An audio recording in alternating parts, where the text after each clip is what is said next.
First, the thing.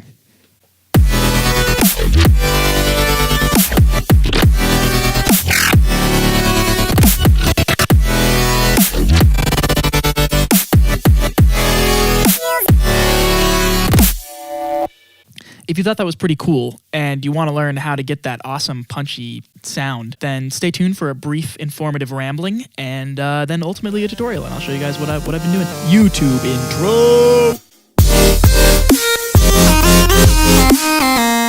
Hello, people of the world, and more specifically the internet. My name is Wilson, and today I simply cannot wait to tell you guys all about sidechain compression, or as it is more appropriately called, ducking. For the purpose of this tutorial, and to avoid having to endlessly retake these shots merely due to a misnomer, I plan to refer to this technique/phenomenon with either of these two terms interchangeably. Sidechaining, ducking, both the same thing, even though it's technically ducking. Okay, so first up, why is ducking called sidechaining in the first place? So effectively, the goal of this technique is to reduce the gain, volume, of all or part of the frequency spectrum of one aspect of a musical piece. This is done in order to make room for the incoming signal of another aspect of the piece. The effect of this is less coagulation in your mix, and because of that fact, it is most commonly used in modern electronic music production to make your kicks and snares hit you right in the gut. The reason it's called sidechaining is that one of the methods you can use to accomplish this effect is by using a compressor on a carrier track that is triggered by a different modulator track. The act of using a signal from one track to trigger the effect on another track is called sidechaining, and that's ultimately why sidechaining and ducking are effectively synonymous, or at least as far as compression is concerned. If none of that made sense to you, I'm about to break it down in the breakdown, so stay tuned. Disclaimer, this is not a tutorial on how to get your kicks and snares really punchy. If you guys would like to see a tutorial on that, hit me in the comments. Let me know. I'd love to do it. Here we have my pre-designed Ableton session. I'm just going to show you guys what it sounds like first without the compression, sidechain compression, ducking, and then with, and so you guys can hear the difference. So here's without the sidechain compression.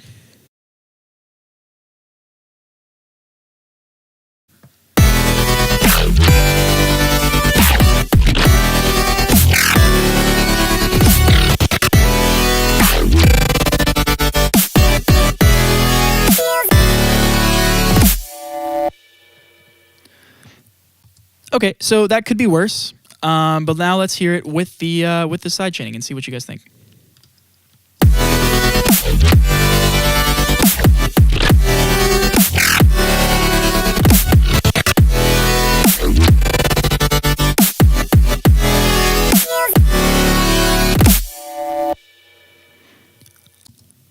I don't know about y'all, but I think that sounds better. So anyway, so there's a number of ways to accomplish this. I have like a bajillion of these ways in this project because I just wanted to be able to be super comprehensive. So I'm just going to kind of go through.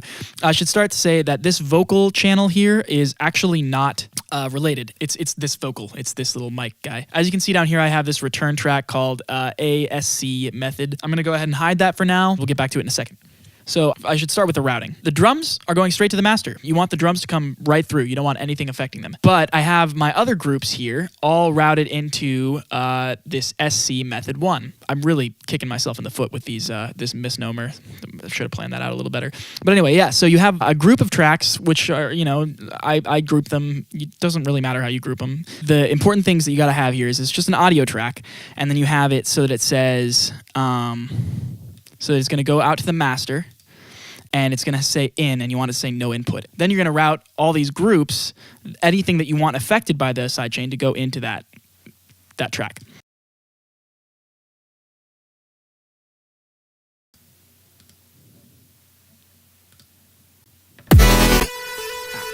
Sorry. Make sure you send that into the master, the top master, not the other master, because that's what I just did and it doesn't work for some reason. So that's cool. Good to know, I guess. Okay, so now after you have your routing done, I'm going to show you guys first the free version, the completely free, all Ableton, all natural, all American. So what you got to do is you're going to create this little audio effect track that I've created, and it's pretty easy. I'm going to create it with you really right now. So you're going to make a new audio effect track, bring it into your track, click these little 3 lines here, and that's going to bring up your chains. You can create a new chain. Take this little audio guy, you're going to map it to macro 1, and then you're going to the map, set the max to 0 and the min to -infinity, and you just created this exact same ducking volume rack that I have. Now what we're going to do is we're going to go into the automation lane here. All you do is just draw it so that when the kick hits, everything goes down. But yeah, just draw in your little dips here, and then it's gonna dip every time you draw the dip. So there you go, completely free. If you have, well, it's not free. If you have Ableton Live, then you can do it. You can do that. Next way I'm gonna show you guys how to do this is with compression, sidechain compression. This is like the way that everyone first learns how to do it. So I make a little trigger here. I call it the compression trigger. And what I do in this guy is I have a little white noise track that's like really small, really tiny. It's about 40 milliseconds of white noise with a 10-second taper off. If you listen to it on its own, if I send it out to the master, it just sounds like white noise, which is dumb. But you send it to sends only and then make sure it has no sends, because you don't want it to send it to anything. You don't want white noise in your mix. So then you go into this and you make sure that you select comp trigger as your trigger. And then every time it triggers, it's gonna make this little dip. Your settings on your compressor are gonna vary person to person, but a pretty good way of doing it that I've found is 50 milliseconds, infinity. I sometimes go negative 37. Sometimes works good for me for the threshold. And then infinity for the ratio. Again, sometimes the ratio I set back to like 3.33 or 4 or something. Depends on your mood, really. But I'm going to show you guys with infinity and infinity, because that's technically like what the theory states. So this is what that sounds like with that method.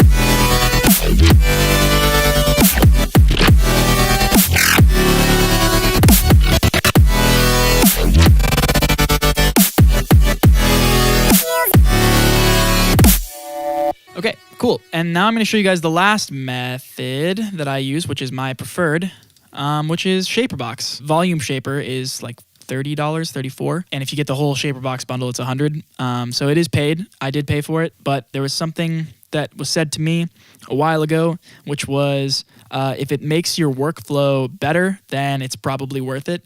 And this is super workflow streamlined for me. So I'm going to show you guys how this one works.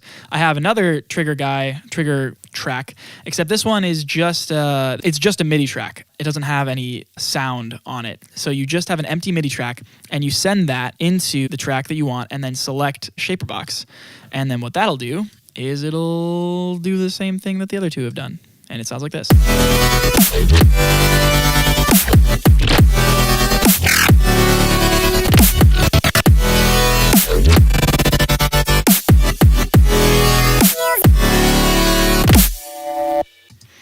Okay, so that's cool, but why did I have that return track? Well, because it turns out I found out a cleaner way of doing all of this is by sending it all to a return. Instead of having this other track, these two ugly tracks. I mean, this is different if you're using the compressor. So I'm going to just, for the sake of this, of making this look clean, so I can show you guys why I like doing this, I get rid of this, and I get rid of this because I don't need the compression trigger or the initial sidechain track. So now what I go and do is I go into these three groups that are going out, and they're going to be going to sends only, and I make sure I set those sends all the way up on send A, which is the sidechain track send, and then turn the send on. And all I have here is just, so you create a send track, and you do the same stuff to the send track as you would do to the other one, except you send everything to this instead. So I don't have the drums sent to this sidechain send. But yeah, now I have the three other methods that I still did before. So here's the ducking. Oh, the ducking compression won't work anymore because I just deleted that thing. Dumb. But here's the ducking volume, and I can show you the automation. And then here's the one for Shaperbox.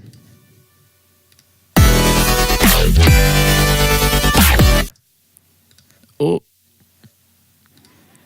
excuse me, that was a lie. I didn't reassign this guy to Shaperbox. Now it'll work.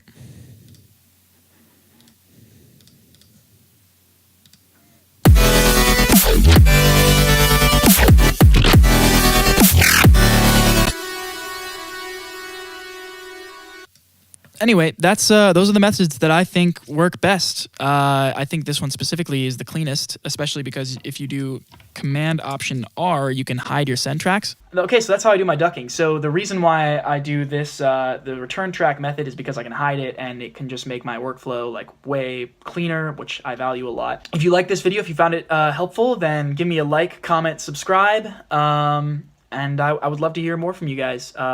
If you want me to just go back to playing acoustic guitar videos, then I can do that too. Cheers, and I wish you all a merry holidays. Peace.